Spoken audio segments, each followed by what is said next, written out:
இன்றைக்கி வந்து பார்த்திங்கன்னா தமிழில் மரபு பிழைகளை பற்றி பார்க்க போகிறோம். ஸோ இதிலிருந்து கன்ஃபார்மாக வந்து கேள்வி வந்து இருக்கும். ஸோ நம்ம பறவை விலங்குகள் இதனுடைய இளமை பெயர்கள் எப்படி இருக்கும் அப்படின்னு சொல்லி பார்த்தீங்கன்னா, ஸோ குருவி குஞ்சு அப்படின்னு தான் வந்து சொல்லணும்.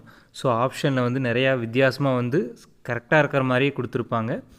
ஸோ நம்ம செலக்ட் பண்ணுறது வந்து கரெக்டாக இருக்கணும். ஸோ குருவியை வந்து குஞ்சு அப்படின்னு சொல்லுவாங்க. அதே மாதிரி குரங்கை வந்து குட்டி அப்படின்னு சொல்லுவாங்க. எலியையும் குட்டி அப்படின்னு தான் சொல்லுவாங்க. அதே மாதிரி கிளியையும் குஞ்சு அப்படின்னு தான் சொல்லுவாங்க. அதே மாதிரி கோழி குஞ்சு தான். ஸோ இது எல்லாமே நமக்கு வந்து தெரிஞ்ச மாதிரியே தான் இருக்கும். ஆனால் பின்னாடி போக பாருங்கள். ஸோ கீரி பிள்ளை அப்படின்னு சொல்லுவாங்க. அதே மாதிரி பசுங்கன்று அப்படின்னு சொல்லுவாங்க. பன்றியையும் குட்டி அப்படின்னு தான் வந்து சொல்லுவாங்க. அதே மாதிரி மான் அப்படிங்கிறத கன்று அப்படின்னு தான் சொல்லணும். ஸோ இதில் பார்த்திங்கன்னா மான் குட்டியே அப்படின்னு சொல்லி ஒரு பாட்டே இருக்குது. நம்ம இங்கே எல்லாருமே வந்து கேட்டிருப்பீங்க. ஸோ பிரியமான தோழி படத்தில் மான் குட்டியே அப்படின்னு சொல்லி ஒரு பாட்டே இருக்கும். ஸோ மான் குட்டி அப்படின்னு சொல்லி சொல்லக்கூடாது. ஸோ அதை வந்து நம்ம இலக்கணப்படி பார்த்தோம்னா வளாநிலை அப்படின்னு சொல்லி சொல்லுவாங்க. ஸோ ஆனால் வந்து தப்பு தான். ஆனால் வந்து சில காரணங்களால் நம்ம கவிஞர்கள் எல்லாமே வந்து பயன்படுத்தியிருப்பாங்க.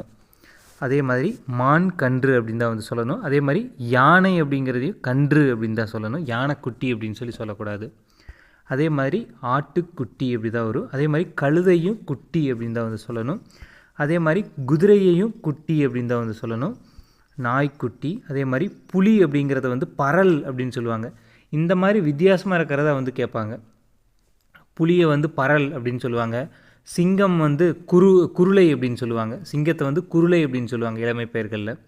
அதே மாதிரி பூனை குட்டி. அதே மாதிரி சிங்கம் குருளை. அதே மாதிரி எருமை கன்று. அணில் பிள்ளை அப்படின்னு தான் சொல்லுவாங்க. அணில் குட்டி அப்படின்னு சொல்ல மாட்டாங்க.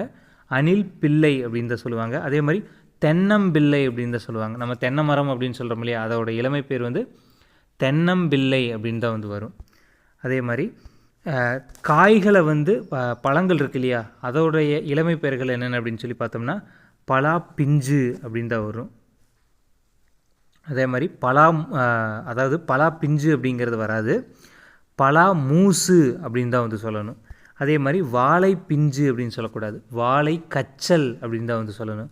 அதே மாதிரி முருங்கை பிஞ்சு அப்படின்னு சொல்லி சொல்லக்கூடாது. முருங்கை சரடு அப்படின்னு தான் வரணும். முருங்கை சரடு அப்படி தான் வரணும்.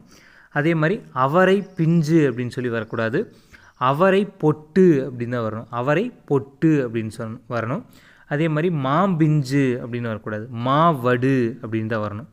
நம்ம பொதுவாக வந்து காய்களை வந்து நம்ம அதனுடைய இளமை பெயர்களை வந்து பிஞ்சு அப்படின்னு சொல்லுவோம். மாம்பிஞ்சு, அவரை பிஞ்சு, முருங்கை பிஞ்சு, வாழை பிஞ்சு இந்த மாதிரி தான் சொல்லுவோம். ஆனால் இதற்கு இப்படி வந்து அழைக்கக்கூடாது. நம்மளுடைய தமிழ் இலக்கணப்படி பலா மூசு, வாழை கச்சல், முருங்கை சரடு, அவரை பொட்டு, மாவடு. அதே மாதிரி இளந்தேங்காயை வந்து வழுக்கை அப்படின்னு சொல்லுவாங்க. அதே மாதிரி முற்றிய தேங்காயை வந்து நெற்று அப்படின்னு சொல்லுவாங்க. ஸோ இதற்கு இவ்வளோ பேர்கள் வந்து இருக்குது. ஸோ இதெல்லாமே வந்து பார்த்துக்கோங்க. தேங்க்யூ.